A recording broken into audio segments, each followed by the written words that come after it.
जी Nepal HD television अब तपाईं सँगसँगै।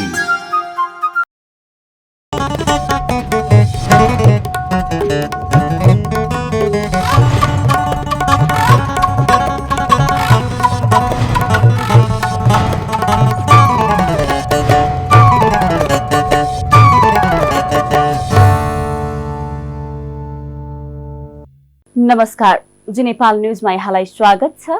म रेसिका मगर। सुरु गरौं प्रमुख समाचारका शीर्षकबाट। अर्थमन्त्री जनार्दन शर्माद्वारा राजीनामाको घोषणा। सीसीटीभीको प्राविधिक पक्षबारे जानकारी नभएको भन्दै यसबारे जनतामा भ्रम पैदा गर्न खोजेको गुनासो। अर्थमन्त्रीमाथि छानबिन गर्न 11 सदस्यीय विशेष समिति गठन। समितिले छानबिन प्रतिवेदन 10 दिनभित्र प्रतिनिधि सभामा पेश गर्नुपर्ने। आगामी मङ्सिर 2 गते आम निर्वाचनका लागि सरकारलाई निर्वाचन आयोगको सिफारिस। चुनावको मिति भन्दा 120 दिन अगावै मन्त्री परिषदबाट निर्णय गर्नुपर्ने सुझाव। लिबियाको समुद्री तटमा हालसम्म भएका डुङ्गा दुर्घटनामा 22 मारेका प्रवासीको निधन, 61 जनाको सकुशल उद्धार। र किरात राई खेलकुद संघको तेस्रो राष्ट्रिय महाधिवेशन 2 तेलमा सुरु। दक्षिण एसियाली खेलकुद प्रतियोगितामा पदक जित्ने खेलाडी पुरस्कृत। अब समाचार विस्तारमा। अर्थमन्त्री जनार्दन शर्माले पदबाट राजीनामा दिनुभएको छ। प्रतिनिधि सभाको बुधबारको बैठकमा शर्माले आफूमाथि निष्पक्ष रूपमा छानबिन गर्नका लागि पदबाट राजीनामा दिएको घोषणा गर्नुभएको हो। सो क्रममा उहाँले आफूले देश र जनतालाई केन्द्रमा राखेर बजेट विनियोजन गरिएको दावी गर्नुभयो। मुलुकको आर्थिक विकासका लागि काम गर्नु आफ्नो अपराध नभएको उहाँको भनाइ छ। शर्माले बजेट बनाउँदा आफूले कुनै अनाधिकृत व्यक्तिलाई मन्त्रालय प्रवेश नगराएको जिकिर गर्नुभयो। उहाँले सीसीटीभीको प्राविधिक पक्षबारे जानकारी नभएको भन्दै यसबारे जनतामा भ्रम पैदा गर्न खोजेको गुनासो गर्नुभयो। शर्माले आफू मुलुकको ठूला आन्दोलनमा सहभागी भएको र आफ्नो प्रतिबद्धताबाट नझुकेको भन्दै बजेट निर्माणका क्रममा पनि आफ्नो नैतिकतालाई डगमगिन नदिएको बताउनुभयो। उहाँले एउटा मात्र नभई हजारौं छानबिनका लागि तयार रहेको तर्क गर्नुभयो। बजेटले आम नागरिक, कर्मचारी, गरिब, दलित, महिला सबैलाई उत्साहित गरेको छ। कर्मचारी, प्रहरी सबैलाई उत्साहित गरेको छ। के सबैलाई उत्साहित गर्ने खालको बजेट ल्याउन पाइँदैन? के सबैलाई सम्बोधन गर्ने खालको बजेट ल्याउन पाइँदैन? पाइन्छ भने यो सरकारले त्यही गरेको हो। सरकारको नीति कार्यक्रम र अहिले बजेटले गरेको कुरा त्यही छ। त्यसकारणले त्यो कुरा म स्पष्ट गर्न चाहन्छु। म धेरै लामो कुरा राख्न चाहन्न। म एउटा राजनैतिक व्यक्ति हुँ। म यो देशको परिवर्तनको आन्दोलनमा ठुला आन्दोलनहरू, विभिन्न खालका आन्दोलन, जनयुद्ध, जनआन्दोलन लगायतका तमाम आन्दोलन, संविधान निर्माणका आन्दोलन, जनताको हक अधिकार स्थापित गर्ने कुराहरूमा मैले अग्रज नेताहरूसित काँधमा काँध मिलाएर अगाडि बढेको छु। आफ्नो प्रतिबद्धताबाट, आफ्नो कन्भिक्सनबाट कहिले पनि म डगेको छैन र झुकेको पनि छैन। बजेट निर्माणको सन्दर्भमा मैले आफ्नो मूल्य मान्यता, मेरो नैतिकता, मेरो राष्ट्रप्रतिको, जनताप्रतिको इमान्दारितालाई मैले कतै पनि डगमगिन दिएको छैन र दिँदैन, भोलि पनि दिँदैन। म हजारौं छानबिनको लागि तयार छु। एउटा छानबिन होइन, हजारौं छानबिनको लागि म तयार छु। छानबिन गरियोस्। एउटा संसदीय छानबिन मात्रै होइन, सबै छानबिनको लागि म तयार छु। त्यसकारणले एउटा राजनीतिक व्यक्ति भएको नाताले हिजो यस्ता प्रचलनहरू, यस्ता विषयहरू नउठेका होइनन्। छानबिन समिति नबनेको होइन। छानबिन समिति बनेका विभिन्न अनुभवहरू छन्, विभिन्न पक्षहरू छन्। आज आम नागरिकले विषय उठाएको कारण, नागरिक समाजले विषय उठाएको कारण, आम नागरिकलाई एउटा भ्रम सिर्जना भएको कारण मैले आफू सही गरेको, गल्ती नगरेको, राष्ट्रको पक्षमा, देशको पक्षमा काम गरेको हुँदाहुँदै पनि यो भ्रम सिर्जना भएर जुन समस्या मैले देखिरहेको छु त्यसलाई सत्य तथ्यले नै स्पष्ट गर्नेछ भन्ने कुरा म यहाँ राख्न चाहन्छु। देशको राष्ट्रियताको, राष्ट्रको, जनताको पक्षमा उभिएर निरन्तर सङ्घर्षबाट अगाडि बढिरहेको एउटा व्यक्तिमाथि अनावश्यक झुट्टा लान्छनाहरू, आरोपहरू जो लगाइएको छ, त्यसको म आफ्नो तर्फबाट त्यसलाई अस्वीकार गर्दछु, खारेज गर्दछु। छानबिन समितिले गर्ने काममा मेरो पूर्ण सहयोग हुनेछ, मेरो पूर्ण सहयोग हुनेछ। छानबिन समितिलाई म सहयोग गर्नेछु र यस्ता छानबिन समितिहरूभन्दा विगतमा मन्त्री कायम भएरै छानबिन भएका पनि तथ्यहरू छन् सम्माननीय सभामुख महोदय, तर म त्यो चाहँदैन। म छानबिन समिति बनाउने कुरा आज मात्रै आएर भयो। यो छानबिन समिति बनाउने कुरा मेरो कुरा थिएन, मैले व्यक्तिगत रूपमा गर्न सक्ने कुरा थिएन। आज सरकार र सम्माननीय सभामुखज्यूको पहलमा जो समिति भएको छ यसलाई मैले स्वागत गर्छु, धन्यवाद दिन्छु। र यो छानबिनका लागि मैले मार्ग प्रशस्त गर्दै आफ्नो पदबाट राजीनामा दिएको घोषणा पनि गर्दछु। छानबिनले ल्याएको तथ्य सत्यका अगाडि म उपस्थित भएर फेरि म आफ्ना विषयवस्तुहरूलाई, आफ्नो अभियानलाई, आफ्नो कामलाई अगाडि बढाउने, देश र जनताको पक्षमा लाग्ने र प्रतिबद्धता पनि गर्न चाहन्छु। म धन्यवाद दिन चाहन्छु मेरो राजीनामा माग्ने नागरिक समाजलाई, युवा पङ्क्तिलाई।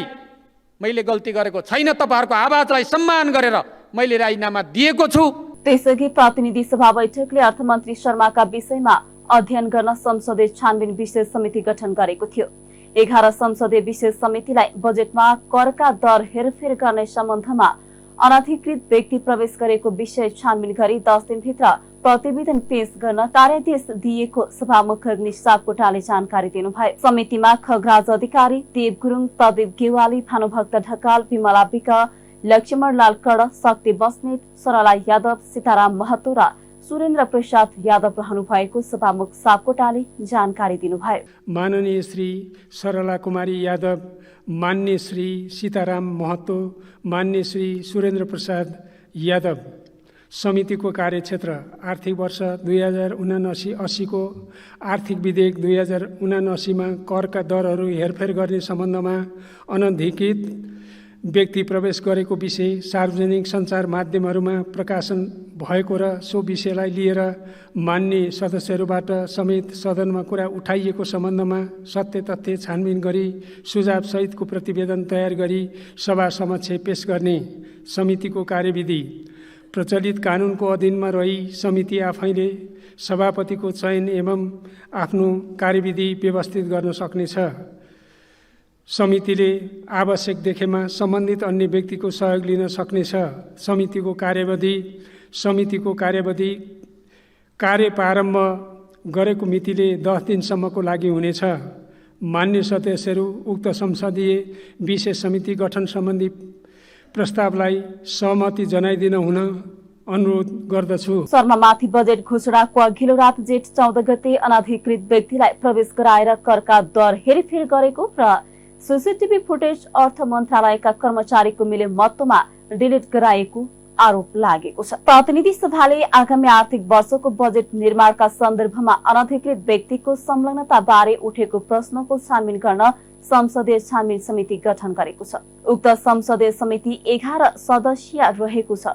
संसदीय समिति गठन सम्बन्धी जानकारी सभामुख अग्निप्रसाद सापकोटाले सदनलाई गराए। समितिमा खगराज अधिकारी, देवप्रसाद गुरुङ, पुष्पा भूषाल, गौतम, प्रदीप गेवाली, भानुभक्त ढकाल, विमला विक, लक्ष्मण लाल कड, शक्ति बहादुर बस्नेत, सरला कुमारी यादव, सीताराम महतो र सुरेन्द्र प्रसाद यादव सदस्य छन्। समितिले आवश्यकताका आधारमा सभापति चयन गर्न सक्ने व्यवस्था गरिएको छ। समितिलाई 10 दिनको कार्यावधि दिएको छ। समितिले आवश्यकताका आधारमा विभिन्न व्यक्तिसँग छलफल गर्न सक्नेछ। प्रतिनिधि सभा नियमावली 2075 बमोजिम उक्त समिति गठन गरिएको हो। निर्वाचन आयोगका पदाधिकारीले प्रधानमन्त्री शेरबहादुर देउवासँग भेट गरेका छन्। आयोगले आगामी मङ्सिर 2 गते आम निर्वाचनका लागि सरकारलाई सिफारिस गरेको छ। सरकारले चुनावको मितिभन्दा 120 दिन अगावै मन्त्री परिषदबाट निर्णय गर्नुपर्ने आयोगको सुझाव छ। बुधबार प्रमुख निर्वाचन आयुक्त दिनेश कुमार थपलिया सहित आयोगका पदाधिकारीले प्रधानमन्त्रीसँग निर्वाचनको तयारीबारे छलफल गरेका हुन्। निर्वाचनको मिति घोषणा लगायतका विषयमा आयोगले प्रधानमन्त्रीसँग छलफल गरेको जनाएको छ। प्रमुख प्रतिपक्षी दल एमाले अर्थमन्त्री जनार्दन शर्मालाई संसदमा बोल्ने कुनै नैतिकता नभएको भन्दै बैठक बहिष्कार गरेको छ। आजको प्रतिनिधि सभा बैठकमा सभामुख अग्निप्रसाद सापकोटाले अर्थमन्त्री शर्मालाई बोल्न समय दिएपछि एमाले सांसदहरूले विरोध जनाउँदै बैठक बहिष्कार गरेका हुन्। सोही क्रममा एमाले सांसद योगेश भट्टराईले बजेट निर्माणका क्रममा अनधिकृत रूपमा बहिष्कार, बाहिरका व्यक्ति बोलाइ करको दर हेरफेर गराएको र सीसीटीभी फुटेज मेटेको बारे एमाले अध्यक्ष ओलीले सविस्तार कुरा उठाएको प्रमुख सचेतकले रुलिङका लागि माग गरेको, सडकमा त्यस विरुद्ध आवाज उठेको समाचारका हेडलाइन बने पनि मन्त्री शर्माले राजीनामा नदिनु आपत्तिजनक भएको बताए।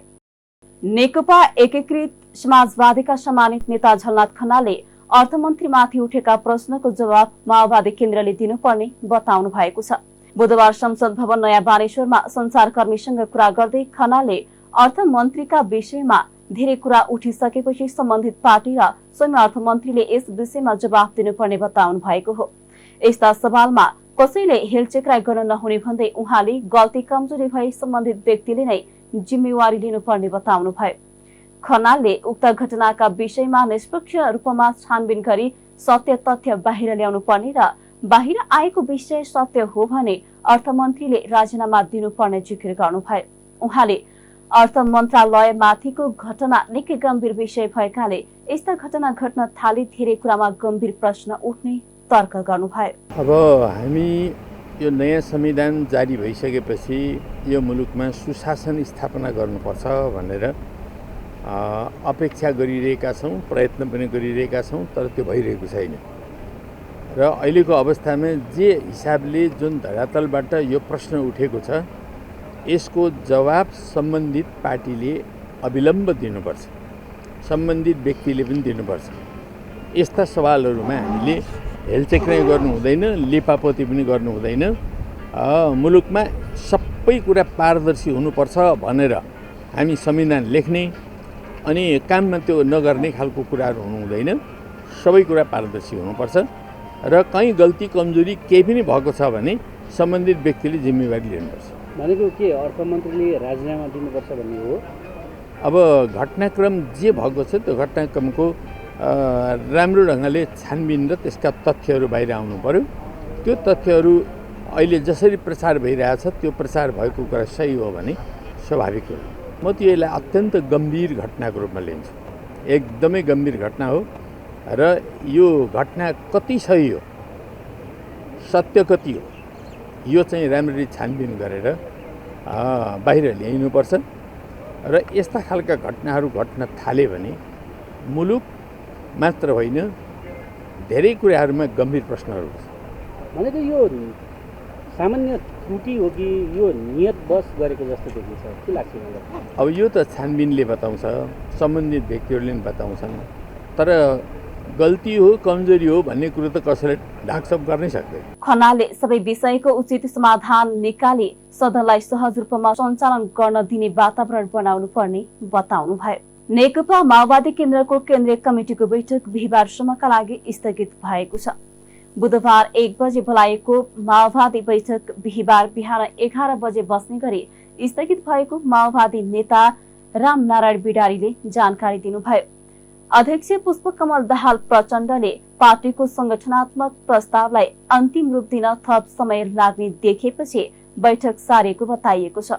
बिडारीले पार्टीको आन्तरिक तयारीका साथै संसदमा शीर्ष नेताहरू गम्भीर विषयको छलफलमा केन्द्रित हुनु परेकाले बैठक स्थगित गरिएको बताउनु भयो। केही आन्तरिक कामहरू पनि बाँकी नै थिए, तर त्यसको अलावा राष्ट्रिय मुद्दा एउटा आयो।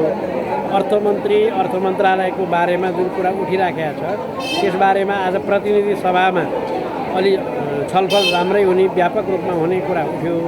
केही हाम्रा शीर्ष नेताहरू सहितका माननीय सदस्यहरू, केन्द्रीय सदस्य रहेकाहरू पनि त्यहाँ जानुपर्ने हो।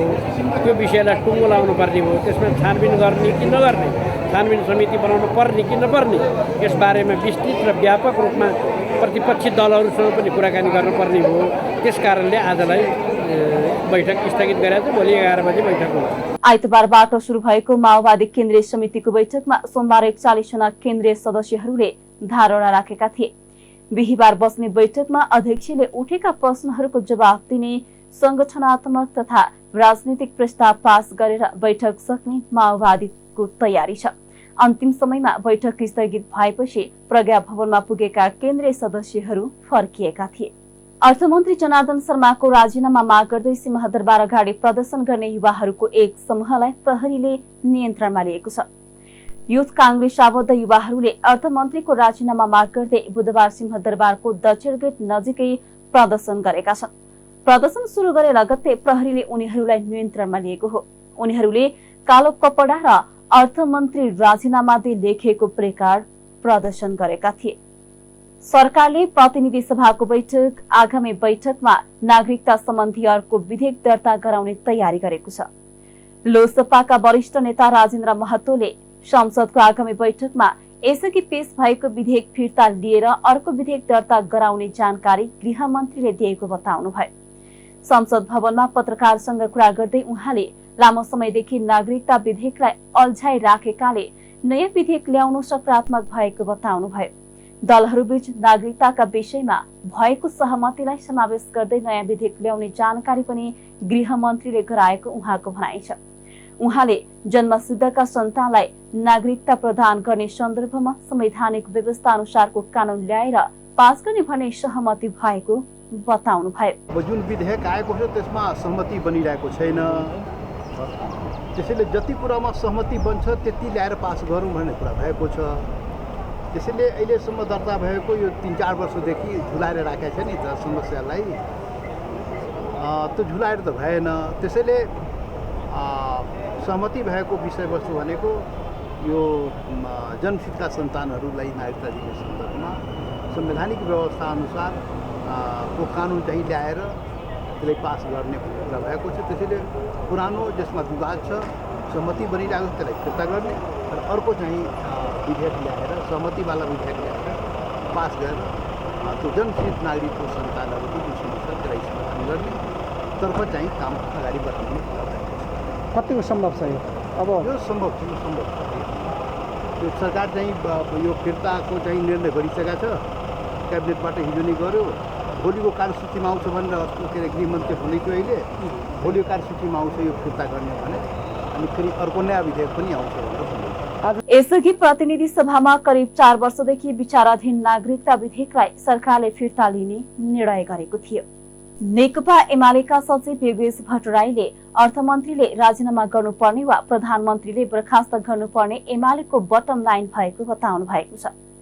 बुधबार संसद भवन नयाँ बानेश्वरमा सञ्चारकर्मीसँग कुरा गर्दै भट्टराईले बजेट निर्माण गर्दा बाह्य व्यक्ति प्रवेश गराएर राष्ट्रघाती काम गरेको भन्दै अर्थमन्त्री पदमा रहिरहन नमिल्ने समेत बताउनु भयो। उहाँले सरकारी डकुमेन्ट गायब बनाएको र सीसीटीभी फुटेज समेत मेटाएकाले अर्थमन्त्रीको नियत खराब देखिएको तर्क गर्नुभयो। उक्त घटनाका विषयमा संसदीय छानबिन समिति गठन गर्नुपर्ने आफूहरूको अर्को माग गरेको उहाँको भनाइ छ। उहाँले छानबिन समिति गठन भए पनि अर्थमन्त्री पदमा बस्न नमिल्ने धारणा राख्नुभयो। आज पनि संसदमा हाम्रो त्यही थियो। हामी पहिलेदेखि नै भनेका छौँ नम्बर 1 संसदीय छानबिन समिति हुनुपर्छ यो घटनाको सन्दर्भमा, किनभने पछिल्लो दिनमा सरकारी सूचनाहरू समेत गायब बनाइएको छ, सीसीटीभी फुटेजहरू चाहिँ मेटाइएको छ। त्यसो हुँदा अर्थमन्त्रीको नियत खराब छ भन्ने कुरा प्रष्ट देखिन्छ र उहाँले यसमा अपराध गर्नुभएको छ भन्ने कुरा प्रष्ट देखिन्छ। त्यसकारणले उहाँमाथि नै छानबिन गर्नको लागि एउटा सर्वदलीय संसदीय छानबिन समिति हामीले भनेका छौँ नम्बर 1। नम्बर 2 हाम्रो बटम लाइन अब अर्थमन्त्री पदमा रहन मिल्दैन। कि त उहाँले राजीनामा गर्नुपर्छ कि त प्रधानमन्त्रीले उहाँलाई बर्खास्त गर्नुपर्छ। नम्बर 2। नम्बर 3 सीसीटीभी फुटेज चाहिँ नै मेटाउने, त्यसलाई चाहिँ नै सूचनालाई बेपत्ता गर्ने जति पनि मानिसहरू छन् तिनीहरूलाई कारबाहीको दायरामा ल्याउनुपर्छ। र यो सार्वजनिक पदमा बसेको मानिसले गम्भीर अपराध गरिसकेपछि केही कानुनहरू यसमा आकर्षित हुन्छ। नेपालको मुलुकी अपराध संहिता यसमा आकर्षित हुन्छ, साइबर कानुन यसमा आकर्षित हुन्छ, त्यस्तै CCTV फुटेजको व्यवस्थापन सम्बन्धीका निर्देशिकाहरू यसमा आकर्षित हुन्छन्। त्यसैले सार्वजनिक पदमा बसेर जुन अपराध गरेको छ त्यस हिसाबले हेर्ने हो भने यो गम्भीर भ्रष्टाचार पनि हो, पदीय दुरुपयोग पनि हो। त्यस हिसाबले नै अर्थमन्त्रीमाथि कारबाही चलाउनुपर्छ भन्ने हाम्रो भनाइ छ। छानबिन समिति गठन गर्ने बित्तिकै अर्थमन्त्री त्यो पदमा रहन मिल्दैन, उहाँमाथि नै छानबिन गर्ने हो, उहाँले पद छोड्नै पर्छ। त्यसो भने हाम्रो यी बटम लाइन यो हाम्रो मात्रै होइन कि आज सिङ्गो मुलुकको बटम लाइन हो। नेकपा एमाले संसदमा यही कुरा भन्दै आउँछ। त्यस्तै उहाँले CCTV फुटेजलाई मेटाउने अर्थ मन्त्रालयका अन्य व्यक्तिलाई पनि कारबाहीको दायरामा ल्याउनु पर्ने बताउनु भयो। बाजुराको बुढीगंगा नगरपालिकामा भोलि हुने मतदानको तयारी पूरा भएको छ। बुढीगंगामा गएको वैशाख 30 गते भएको पालिका चुनावमा मतदान निष्पक्ष नभएको भन्दै निर्वाचन आयोगले पुनः मतदान गर्ने निर्णय गरेको थियो। 753 पालिका मध्ये बुढीगंगा बाहेक अरू सबै पालिकामा जनप्रतिनिधि चुनिएका छन्। बुढीगंगा नगरपालिकाका निर्वाचन अधिकृत लक्ष्मण बहादुर पठायतका अनुसार भोलि हुने मतदानमा खटिने कर्मचारी मतपत्र सहित मतदान केन्द्रमा पुगिसकेका छन्। बुढीगंगा नगरपालिकाका 10 वडामा 10 मतदान स्थल र 19 मतदान केन्द्र छन्। यो पालिकामा 13,500 मतदाता रहेका छन्। 19 मतदान केन्द्रमा गरी 150 जना कर्मचारी खटेको निर्वाचन अधिकृत कठायतले बताउनु भयो। मतदानका लागि नेपाल प्रहरी, सशस्त्र प्रहरी र नेपाली सेनाको गरी 3 घेरामा सुरक्षाकर्मी परिचालन हुनेछन्। सरकारले बकर ईदका अवसरमा आउने आइतबार सार्वजनिक बिदा दिएको छ। गृह मन्त्रालयले आज एक सूचना जारी गरेर इस्लाम धर्मावलम्बीहरूको पर्व बकर ईदका दिन सार्वजनिक बिदा दिने जानकारी दिएको हो। मुस्लिम आयोगबाट अनुरोध भई आएकाले सो बिदा दिएको सूचनामा उल्लेख छ। यसपालि बकर ईद आउने आइतबार परेको छ। नेपाल राजपत्रमा मिति 2078 11 महिना 26 मा प्रकाशित सूचनामा इस्लाम धर्मावलम्बीहरूको पर्व बकर ईद उल अजहा दिन सार्वजनिक बिदा दिने व्यवस्था रहेको र उक्त पर्व 2079 असार 26 गते आइतबारका दिन पर्ने भनी मुस्लिम आयोगबाट अनुरोध भई आएकाले मिति 2079 असार 26 गते देशभर सार्वजनिक बिदा कायम गर्ने निर्णय भएको छ। मन्त्रालयका प्रवक्ता फणिन्द्रमणि पोखरेलले जारी गरेको सूचनामा उल्लेख छ। नेपाल प्रहरी श्रीमती संघले महिला हिंसा सम्बन्धी सचेतना कार्यक्रम अन्तर्गत काठमाडौँ उपत्यका ट्राफिक प्रहरी कार्यालयलाई स्पष्टीकरण हस्तान्तरण गरेको छ। नेपाल प्रहरी श्रीमती संघले महिला हिंसा सम्बन्धी सचेतना कार्यक्रम अन्तर्गत काठमाडौँ उपत्यका ट्राफिक प्रहरी कार्यालयलाई स्टिकर हस्तान्तरण गरेको छ।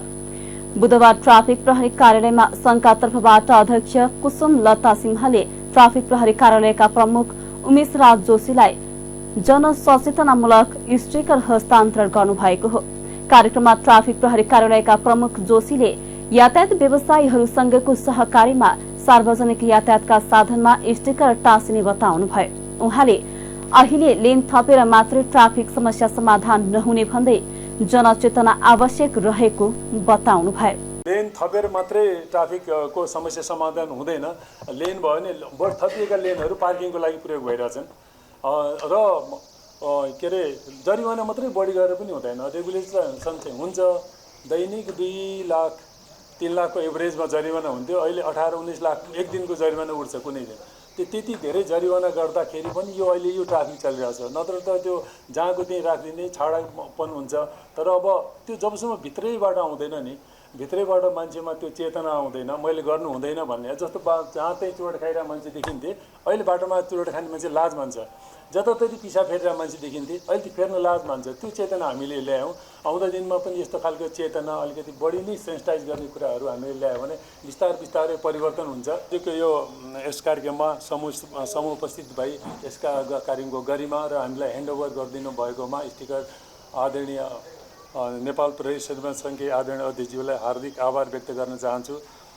नेपाल यातायात व्यवसायी राष्ट्रिय महासङ्घका अध्यक्षज्यू, महासचिवज्यू, बागमती प्रदेश अध्यक्षज्यू स्वयं उपस्थित भई यसको गरिमा बढाइदिनु भएको र प्रतिबद्धता व्यक्त गरिदिनु भएकोमा यहाँहरूलाई हार्दिक आभार व्यक्त गर्न चाहन्छु। र यहाँहरू सबैजना यहाँ यो कार्यालयमा, आज यो कार्यालयमा मेरो अन्तिम दिन हो।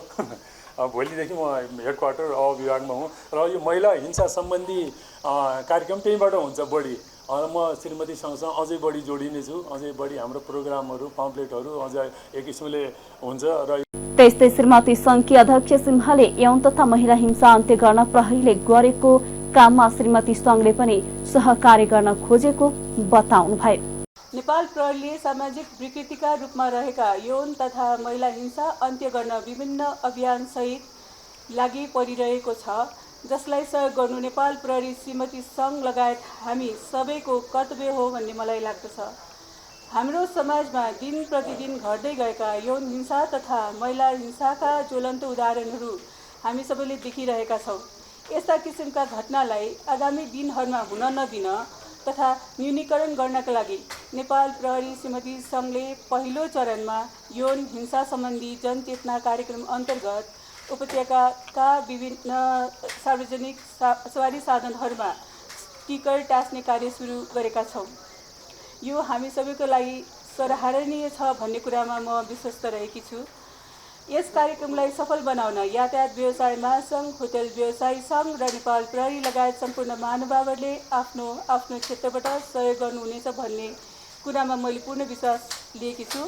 यसले गर्दा हाम्रा आमा दिदीबहिनीहरू तथा महिलाहरू सुरक्षित हुनुहुनेछ र नेपालको संविधानले व्यवस्था गरेको महिला हकको सुनिश्चितता हुनेछ भन्ने कुरा सबैमा म विश्वास दिलाउन चाहन्छु।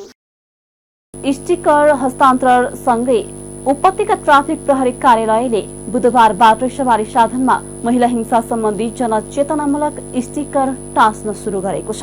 पतिलाल श्रेष्ठले वार्ता र संवाद मार्फत समस्या खोज्नुको सट्टा तोडफोड गरिएको बताउनुभयो। केही समयदेखि घट्दै गएको कोरोना संक्रमण बुधबार केन्द्रीय कार्यालयमा पत्रकार सम्मेलन गरेर सोसाइटीका अध्यक्ष सुदर्शन प्रसाद नेपालले सोसाइटीका निवर्तमान अध्यक्ष तिमल सिन्हाको समूहले मंगलबार तोडफोड गरेको आरोप लगाउनु भएको छ। निवर्तमान अध्यक्ष जस्तो मानिसले रेडक्रसमा आई तोडफोड गर्न उचित नभएको भन्दै उहाँले रेडक्रसको साखलाई उच्च राख्न चाहेको बताउनुभयो।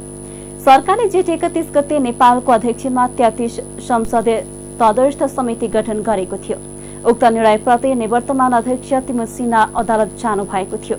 उक्त सर्वोच्चले दुवै पक्षलाई असार 27 मा अदालतमा उपस्थित हुन आदेश दिएको छ। सोसाइटीका अध्यक्ष नेपालले यस विषयमा अदालतले गर्ने निर्णय मान्ने हुने समेत बताउनुभयो। अवस्था परिस्थितिदेखि आजको अवस्थासम्म त्यो चलिआएको छ र त्यो बेलामा पनि हामीले प्रशासनिक एउटा पत्रबाट हामीले त्यो स्थगन गरेका थियौँ भने अहिले त्यसपछि हाम्रो म्याद सकिएपछि अर्थात् त्यो निर्वाचित कार्यसमितिको म्याद सकिएपछि फेरि पुनः नेपाल सरकारले त्यो एउटा विशेष परिस्थितिमा त्यो निर्वाचित कार्यसमिति नहुँदा समाज कल्याण ऐनको दफा 20 लाई टेकेर कमिटी गठन गर्ने जुन एउटा नीति लिएको थियो या भनौँ त्यो विधानमा ऐनमा उल्लेखित छ त्यसै अनुरूप यो चाहिँ नि गठन भएर गयो र त्यसतिखेर डाक्टर नेत्र तिमल सिन्हाको नेतृत्वमा 31 सदस्य समिति गठन भएको थियो र त्यसपछि उहाँहरूलाई 3 महिनाको समय प्रदान गरिएको थियो। यो डिटेल कुराहरू यो पत्रकार सम्मेलनमै अर्थात् हाम्रो यो डकुमेन्टेसनमा यहाँहरूले अवगत गर्नु नै हुनेछ र त्यसपछि उहाँको म्याद सकिएकै अवस्था हो। 1 वर्षको म्याद थपियो, त्यो पनि सकिएको र कार्य आदेशअनुसार कार्य अगाडि बढाउन नसकेकै अवस्था हो र त्यस्तै अवस्थामा पुस 14 गते गएर हामीलाई नयाँ कार्य समितिको रूपमा तदर्थ समितिको रूपमा गठन गरिएको थियो र हाम्रो म्याद पनि अदालती कारबाहीले गर्दा समाप्त भएको अवस्था चैत्र 13 गते समाप्त भएको अवस्था रह्यो र त्यसपछि फेरि हामी भ्याकुममा रह्यौँ। संस्थाका कार्यकारिणी प्रमुखबाट सञ्चालित हुँदै रह्यो र हामीलाई फेरि अहिले देशकाल परिस्थिति अनुसार जुन मनसुनको सिजन र अन्तर्राष्ट्रिय सम्मेलन आदि इत्यादिको कारणले गर्दा र देशलाई एउटा विषम परिस्थितिबाट बचाइराख्न र जनतालाई सेवा पुर्याउनको निमित्त मानवीय सेवामा अग्रसर हुनको निमित्त जेठ 31 गते हामीलाई फेरि पुनः 33 सदस्यीय कार्यसमिति गठन गरेको अवस्था रहेको छ र त्यसैमा फेरि पुनः उहाँहरूले मेरो म्याद अझै पनि बाँकी छ, म्याद समाप्त हुँदाहुँदै पनि मेरो म्याद अझै बाँकी छ, आफ्नो म्याद आफै थप्ने र म्याद बाँकी छ भनेर अगाडि बढ्ने जुन एउटा प्रयास गर्नुभयो र त्यसमा चाहिँ नि अदालती सहारा लिनुभयो। अदालतबाट 16 गते एउटा अन्तरिम आदेश जारी भएको छ 30 गतेसम्मलाई, र 30 गतेसम्मको अन्तरिम आदेशको दौरानमा अहिले हामी यहाँ छौँ। र केही कुराहरू उहाँहरूले पनि हिजो पत्रकार सम्मेलन गरेर अनर्गल रूपमा झुटा कुराहरूलाई प्रस्तुत गर्नुभएको थियो भने त्यसलाई पनि हामीले चिर्नुपर्ने आवश्यकता हाम्रो दायित्व पनि हो। पत्रकार सम्मेलनमा रेड क्रसका महामन्त्री भूपतिलाल श्रेष्ठले वार्ता र संवाद मार्फत समस्या खोज्नुको सट्टा तोडफोड गरिएको बताउनुभयो। केही समयदेखि घट्दै गएको कोरोना संक्रमण दर पछिल्लो समय पुनः बढ्दै गएको छ।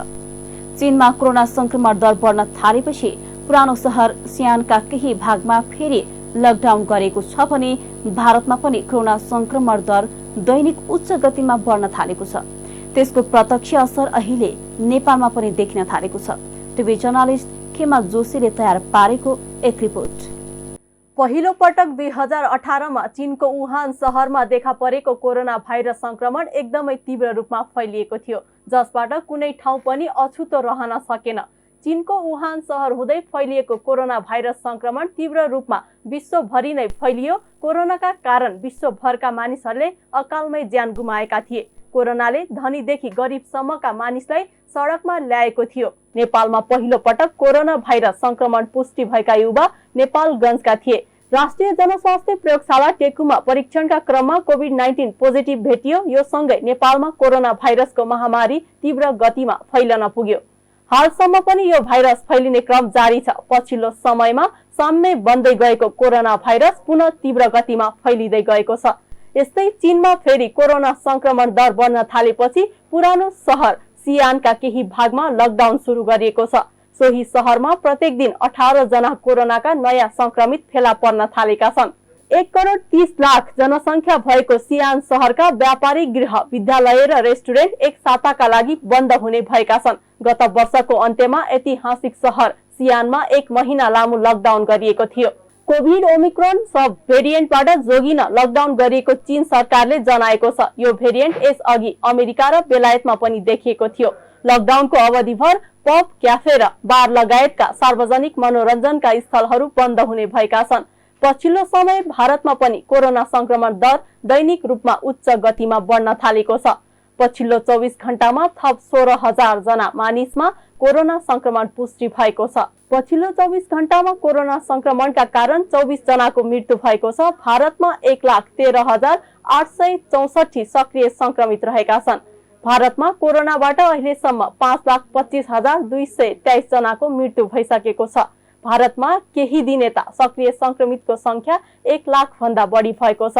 भारतमा 1,96,86,00,000 डोज भन्दा बढी कोरोना खोप मानिसले लगाइसकेका छन्। यस्तै नेपालमा पनि पछिल्लो 24 घण्टामा देशभर 113 जना कोभिड-19 का संक्रमित थपिएका छन्। 2,724 नमुना परीक्षण गर्दा सो संख्यामा संक्रमण पुष्टि भएको हो। यो सँगै आजसम्म सक्रिय संक्रमितको संख्या 471 पुगेको छ। नेपालमा ओमिक्रोन भेरिएन्टको नयाँ उपप्रजाति BA.5 पुष्टि भएको छ। राष्ट्रिय जनस्वास्थ्य प्रयोगशालाले गरेको जिन सिक्वेन्सिङ मार्फत परीक्षण गर्दा 2वटा नमुनामा BA.5 पुष्टि भएको स्वास्थ्य मन्त्रालयले जनाएको छ। संक्रमित केसको नमुना केन्द्रीय डायग्नोस्टिक प्रयोगशाला र बेलिहिया नाकाबाट प्राप्त भएको स्वास्थ्य तथा जनसंख्या मन्त्रालयले जनाएको छ। यस्तै आज 20 जना संक्रमित संक्रमण मुक्त भएको स्वास्थ्य तथा जनसंख्या मन्त्रालयले जनाएको छ। भारतमा कोरोना संक्रमणको दर बढेसँगै नेपालीहरू भारतीय नाका हुँदै नेपाल आउने क्रम जारी छ। फेरि बढेको कोरोनाको संख्याबाट देशका नागरिकहरूलाई बचाउन सरकारले आवश्यक नीति बनाउने बेला आएको छ। अझ बालबालिका, दीर्घकालीन रोगी र बुढाबुढीलाई विशेष ध्यान दिनु आवश्यक छ। यसबाट कोरोना केही मात्रासम्म न्यूनीकरण गर्न सक्ने देखिन्छ। जी न्यूज नेपालका लागि खेमा जोशी, काठमाडौँ। सिन्धुलीको सुनकोशी गाउँपालिका 6 शीतलपाटीमा आज बिहान पिकअप भ्यान दुर्घटना हुँदा चालकको मृत्यु भएको छ। मृत्यु हुनेमा सिराहाको बिर्सुपुर कट्टी 1 का अन्दाजे 29 वर्षीय बलबहादुर लामा रहेका छन्। उनको घटनास्थलमै मृत्यु भएको प्रहरीले जनाएको छ। सिराहाबाट भैँसी लोड गरी काठमाडौँ आउँदै गरेको बागमती प्रदेश 010256 1953 नम्बरको भ्यान अनियन्त्रित भई आज बिहान सभा 5 बजे सडकबाट अन्दाजे 150 मिटर तल खसेको थियो। लगातार 2 दिनसम्म घटेको शेयर बजार आज बुधबार भने सामान्य बढेको छ। शेयर बजार परिसूचक नेप्से 13.33 अङ्कले बढेर 2043.92 बिन्दुमा पुगेको छ। आज बैंक, निर्जीवन बीमा र म्युचुअल फन्ड बाहेक सबै समूहको शेयर सामान्य बढेको छ। 228 वटा कम्पनीका 62,63,000 किता शेयर 2 अर्ब 17 करोड 83 लाख रुपियाँमा कारोबार भएका छन्। सबैभन्दा धेरै गुरुखाज फाइनान्स र लाइफ इन्सुरेन्स कर्पोरेसन नेपालको शेयर 11.5 करोड रुपियाँ भन्दा धेरैका दरले कारोबार भएको छ। आज सिवाइसी नेपाल लघुवित्त र लाइफ इन्सुरेन्स कर्पोरेसन नेपालको शेयर 10% बढेको छ। न्यादी ग्रुप पावरको शेयर भने 3% घटेको छ। अब अन्तर्राष्ट्रिय समाचार। लिबियाको समुद्री तटमा भएका डुङ्गा दुर्घटनाहरूमा मालिका कम्तीमा पनि 22 जना आप्रवासीको मृत्यु भइसकेको छ। सो दुर्घटनामा मृत्यु भएका व्यक्तिहरूमा 3 जना बालबालिका समेत रहेको जनाइएको छ। उनीहरूको गत जुनको 22 तारिकदेखि आजसम्ममा भएका दुर्घटनामा परेर मृत्यु भएको हो। मालिका आप्रवासीहरू लिबियाबाट फिर्ता गर्ने क्रममा उनीहरूको निधन भएको हो। केही महिनादेखि आप्रवासी सम्बन्धित राष्ट्रसङ्घीय निकायको सहयोगमा लिबियामा रहेका मारेका नागरिकहरूलाई स्वदेश फर्काउन थालेको छ।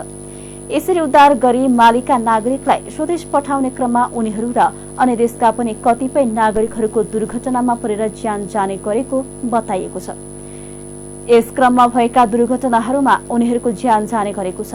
यही सामुद्रिक तटमा भएका उद्धारका कार्यमा कम्तीमा पनि 61 जनाको भने सकुशल उद्धार भएका छन्। अब खेल समाचार। दक्षिण एसियाली खेलकुद प्रतियोगिता सागका पदक विजेता खेलाडीलाई खोटाङमा पुरस्कृत गरिएको छ। दिगतेलमा शुरू भएको किरात राई खेलकुद संघको तेस्रो राष्ट्रिय महाधिवेशन उद्घाटनका क्रममा सागमा पदक जित्ने 7 खेलाडीलाई नगद सहित सम्मान गरेको हो।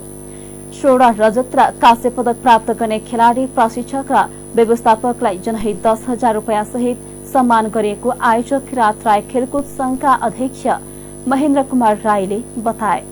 त्यस्तै 13औं सागमा तेक्वान्दोमा 16 जित्ने सुशीला राई सुनसरी र उसुमा काँस्य प्राप्त गर्ने अशोक खलिङ राई, इलाम स्क्वासमा काँस्य पाउने भावना सुनवार, रामेछाप आर्चरीका टोली व्यवस्थापक मीना कुमारी राई, उदयपुर बक्सिङका टोली व्यवस्थापक प्रमिला राई झापा तथा 22औं सागमा कबड्डीमा काँस्य पाउने सम्झना राई बारालाई सम्मान गरेको हो।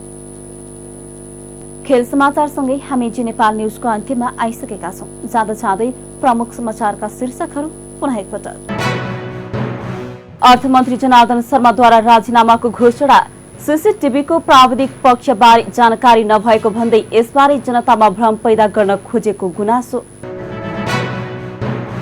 अर्थमन्त्रीमाथि छानबिन गर्न 11 सदस्यीय विशेष समिति गठन। समितिले छानबिन प्रतिवेदन 10 दिनभित्र प्रतिनिधि सभामा पेश गर्नुपर्ने।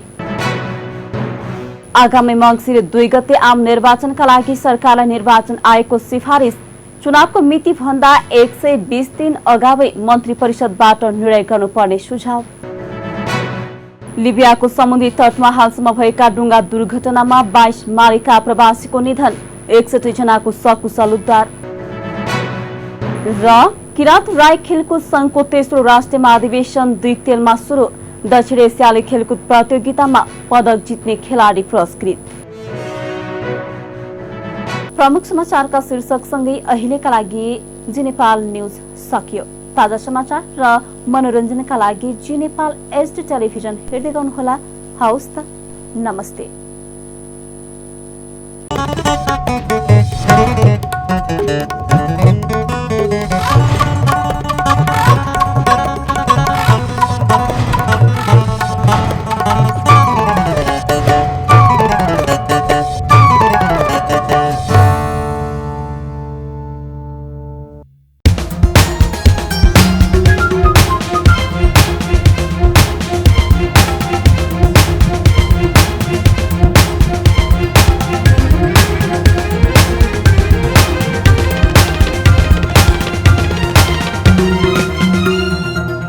नेपाल HD टेलिभिजन अब तपाईँ सँगसँगै